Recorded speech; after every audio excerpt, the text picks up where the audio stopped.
ಕಾರ್ಯಕ್ರಮ ಹಾಗೂ ನವಣೂರು ವಿಧಾನಸಭಾ ಕ್ಷೇತ್ರದ ವಿವಿಧ ಕಾಮಗಾರಿಗಳಿಗೆ ಶಂಕುಸ್ಥಾಪನೆಯನ್ನು ಮಾಡ್ತಕ್ಕಂಥ ಕಾರ್ಯಕ್ರಮಕ್ಕೆ ಈ ನಾಡಿನ ಮುಖ್ಯಮಂತ್ರಿಗಳಂಥ ಸನ್ಮಾನ್ಯ ಸಿದ್ದರಾಮಯ್ಯವರು, ಉಪಮುಖ್ಯಮಂತ್ರಿಗಳಂಥ ಸನ್ಮಾನ್ಯ ಡಿ.ಕೆ. ಶಿವಕುಮಾರ್ ಸಾಹೇಬರು, ಸಚಿವ ಸಂಪುಟದ ಎಲ್ಲ ಸದಸ್ಯರು ಮತ್ತು ಎಲ್ಲ ಶಾಸಕರು, ಎಲ್ಲ ಜನಪ್ರತಿನಿಧಿಗಳು ಭಾಗವಹಿಸ್ತಕ್ಕಂಥ ಒಂದು ಕಾರ್ಯಕ್ರಮವನ್ನು ಆಯೋಜನೆ ಮಾಡಿ ಈ 200 ಕೋಟಿ ರೂಪಾಯಿ ಬೆನ್ನಿಯಾಳ ಕಾಮಗಾರಿ ಹಾಗೂ 150 ಕೋಟಿ ರೂಪಾಯಿ ನನ್ನ ವಿಧಾನಸಭಾ ಕ್ಷೇತ್ರದ ಕಾಮಗಾರಿಗಳ ಉದ್ಘಾಟನೆ ಮತ್ತು ಶಂಕುಸ್ಥಾಪನೆ ಕಾರ್ಯಕ್ರಮಕ್ಕೆ ಮಧ್ಯಾಹ್ನ 3 ಗಂಟೆಗೆ ತಾವೆಲ್ಲರೂ ಸಾರ್ವಜನಿಕರು ಆಗಮಿಸಿ ಆ ಕಾರ್ಯಕ್ರಮದಲ್ಲಿ ಭಾಗವಹಿಸಬೇಕು.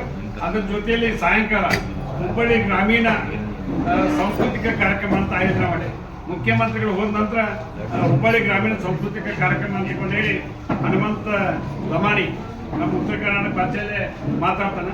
ಒಂದೆರಡು ಗಿಮಿಕಿ ಮಾಡ್ತಕ್ಕಂಥ ಕೆಲವು ಮಂದಿ ಇಂಥ ಬೇರೆ ಬೇರೆ ಆಕ್ಟರ್ಸ್ ಕರೆದ ಆ ಕಾರ್ಯಕ್ರಮವನ್ನು ಆಯೋಜನೆ ಮಾಡಿ ತಾವೆಲ್ಲರೂ ಭಾಗವಹಿಸ್ಬೇಕು ಅಂತ ಮನವಿ ಮಾಡಿ.